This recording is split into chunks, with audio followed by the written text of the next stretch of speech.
Everyone, let's eat dinner. KFC, guys. Anong gusto niyo kainin ko? Itong chicken leg or chicken wings? Leg muna. Hindi ba talaga totoo ang sinasabi ni Atty. Adam? Mainit pala. Alam mo, Patricia, hindi ko talaga alam kung ano totoo. Kung ano paniniwalaan. Kung totoo, wala ka talaga sa nalaman kung nangyayari.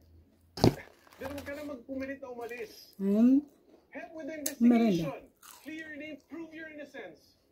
So far, but just remember, it's just an allegation. Testimony alone won't hold in court unless corroborated by solid evidence. And well, Alon isn't exactly the most reliable source you see.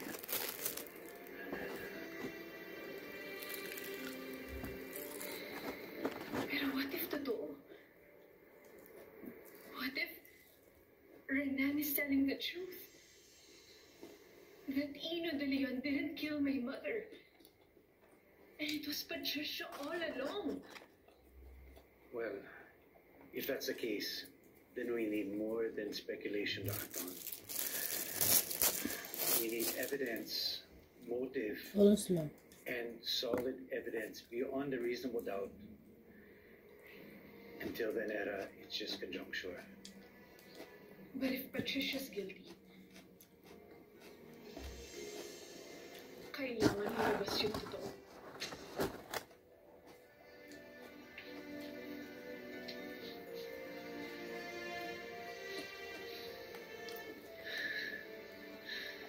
Matty deserves justice, Tito Spanky. At kailangan magbayad ni Patricia.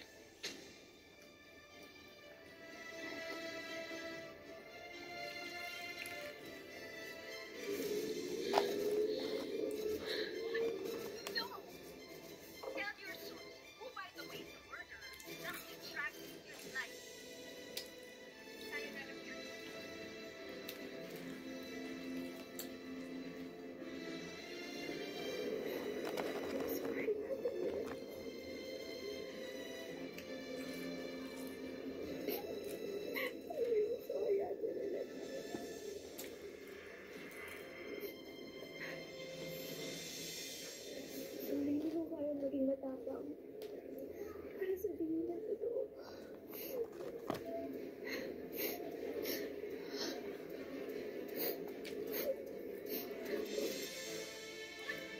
No! Tell your source who, by the way, the murderer, not to track his life. Sinasabi ko na nga ba eh. Patricia had something to do with Ino's death. But what if hindi siya pumatay kay Meredith? What if Renan is just spinning stories to save himself?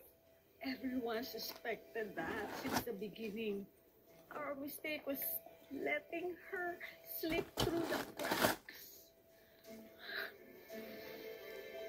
Remember, this all has still to be proven in court. Tapos ano? Magbibilang tayo ng mga taon bago siya masintensyahan? Tapos, makakawala na naman siya. You know, if she's guilty of killing Meredith, then hindi malayo that she also killed Ino. That woman is a monster. Handa siya sa akin.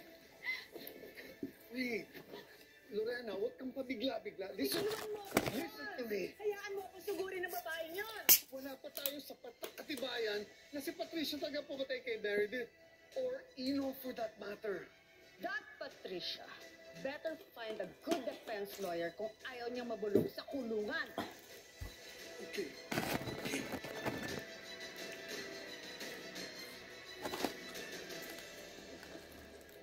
Sumagot ka, please. Please, help me. Sheila Pinto. Ma'am, dito po. Ma'am, may bisita po kayo.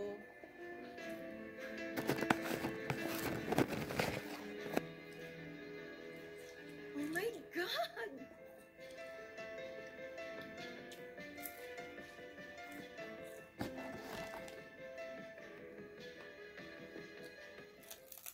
hope I'm not intruding. Attorney Zamora, please intrude. No, I mean, please. Interrupt me. Kasimas. Sheila? Merienda, please? Yes po, ma'am. Anything. Sorry if I came here unannounced. I wanted to see you in your environment, unstaged, unpolished for appearances. You see, the way a person lives, especially under pressure, speaks volumes about who they are. Grabe yung sekretary nyo. Hindi ako nilubayan sa pag-ignore sa akin. Akala ko, hindi nyo na tatanggapin yung kaso ko. Wala naman ako sinabing hindi ko tatanggapin. Pinag-isipan ko lang ng konti. But your case intrigued me. Especially because of its connection to the late attorney Meredith Simmons, a high-profile lawyer, a murder case, your name all over the headlines. Fascinating.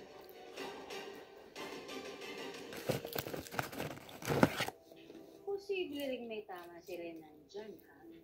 Hindi nga ba? Miski naman nun, pinagdududahan natin si Patricia ang pumatay sa nanay mo.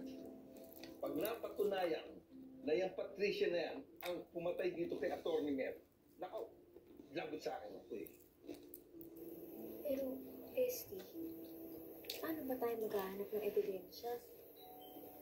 Baka hindi kami makatulog.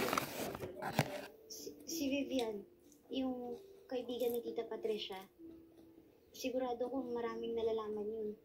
At saka gusto ko rin makumpirma kung totoo ba yung sinasabi ni Renan na siya talaga yung nasa death by decaf at hindi si Tita Patricia nung gabing pinatay si nanay. Nagpapaibisigan na ako para mahanap sila agad.